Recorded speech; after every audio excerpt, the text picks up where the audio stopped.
Let's go. The incident happened on a winter night in 2012, either late December or early January. At the time, I was working at a call center for an ISP. Since I usually woke up around noon, my regular shift was from 5 p.m. to 1 a.m. Like every other day, the office car dropped me off in front of my house at 1:50 a.m. My grandparents had heart conditions, so making even the slightest noise at night was strictly forbidden. Like a cat, I silently opened the collapsible gate on the ground floor and tiptoed up to my attic room on the 4th floor. On the table, there was rice covered with a plate, cold beef curry, and thick lentil soup. I wolfed it all down in 2 minutes, then took off my clothes and shoes, splashed some water on my face, and freshened up.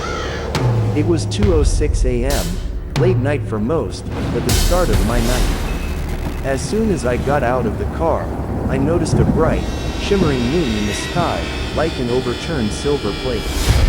Wrapping myself in a shawl, I lit a gold leaf cigarette and stepped onto the rooftop. Next to our house was the vast sandy field of Asian city, glittering under the moonlight, with an added bonus of chilly northern winds. My heart swelled with happiness. This was the kind of night people post about on Facebook. Life is beautiful. I was so lost in the moment that I didn't even notice the cigarette burning my fingers. After mentally scolding myself a few times, I cooled down a bit. Then, I turned to head back inside. The darkness was thick. Carefully taking 2 steps forward, I glanced toward the door, and froze like ice. I've been scared plenty of times in my life. Even in life and death situations, my mind stays clear. I've always seen that, under extreme pressure or when backed into a corner, my fear somehow evaporates, and the decisions I make in those moments turn out to be the best. But this time, it was the opposite. My body and mind both locked up at the sight before me. I know I have vision problems. My glasses have been a witness to that for the past 11 years. Whenever someone says, "Nyan, you must have seen wrong," I just smile and reply, "Humans make mistakes. Man is mortal." But what I saw that night was 100% real. Under the moonlight and the faint light seeping through the door, I saw it clearly. What did I see? Before I started writing this, I spent a long time thinking about how to describe that thing. Well, before I describe it, let me share something else. I was born at Comila CMH. When I was 11 months old, a malaria outbreak forced my father to send me and my mother to my grandmother's house in Dhaka. Since then, I've lived here. My roots are buried in this area near the airport. Darkness isn't unfamiliar to me, but I've never felt comfortable in it. My stance on ghosts and spirits has always been this. I've never outright dismissed them, but I've never vouched for their existence either. Whenever friends asked, I'd laugh and say, if ghosts exist, fine, if not, even better. Just don't let me run into one, my heart's weak. That night, I got my answer.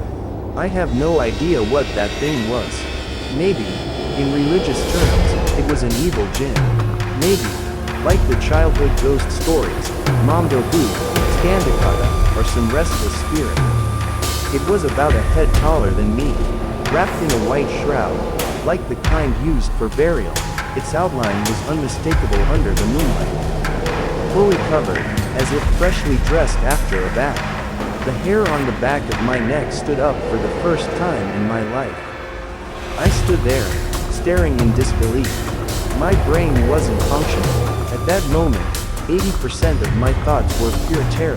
15% was a mix of death and existential questions, and the remaining 5% was desperately trying to recall any prayer. Like most casual Muslims, I knew about 20 surahs by heart. They'd automatically come to me during prayers without effort.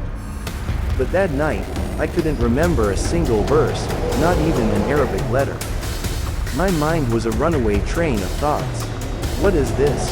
Oh Allah, what is this? What do I do now? Jump off the roof. The building next to us is 2 stories. If I leap with my eyes closed, worst case, I'll break an arm or leg. I won't die. Yakoda, what is this thing? Why are you staring at it, Nyan? Don't look that way, idiot. Look away. This is just your eyes playing tricks. What was that Sura again? Damn it, damn it, damn it. Why won't it leave? I'm scared.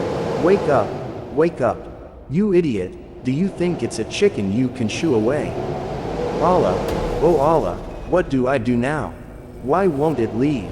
Not a single sound escaped my lips. Not one. Suddenly, it felt like the thing was floating toward me. I hadn't even glanced at its lower half. I was hypnotized, staring only at its head. It definitely seemed to be moving closer. Oh Allah, I wanted to scream so loud the sky would split open, I swear to God. But in reality, all that came out was a choked groan before I passed out. When I came to, I opened my eyes, saw pitch darkness, and immediately shut them again in fear. My left temple throbbed with pain. My heart was pounding like a Brazilian samba and an Indian dole drum duet. Taking a deep breath, I decided, no, I won't open my eyes. No matter what, I won't. My left arm was pinned under my body. Wiggling it slightly, I felt a cigarette pack in my pocket, still there. The matchbox was a small comfort. Believe me, I could light a cigarette in a moving rickshaw during a downpour. But that night, after what felt like an eternity, the smell of gunpowder finally hit my nose. A slight movement later, nicotine filled my lungs. The relief made me cough violently. My head was clearing now. Logic was returning. Ayatul Kursi suddenly came back to me. Allahu la ilaha illa huwa al-hayyul qayyum. I recited it twice in my mind, then once aloud, gaining a sliver of courage. Taking another drag, I decided it was time to get up. First, I'd light a match and check if that thing was still there. If it was, I'd sprint and jump to the neighboring 2-story roof. If not, I'd bolt straight to my room. I still had the cigarette's ember, but I'd light a match anyway, no point taking chances. Fear is a strange thing, man.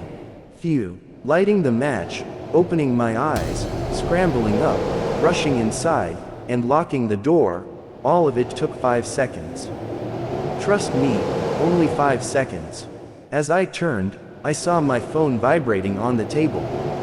The shock nearly made me faint again, until I remembered vibration mode existed. The moment I answered, a storm of threats, curses, and frantic questions poured through.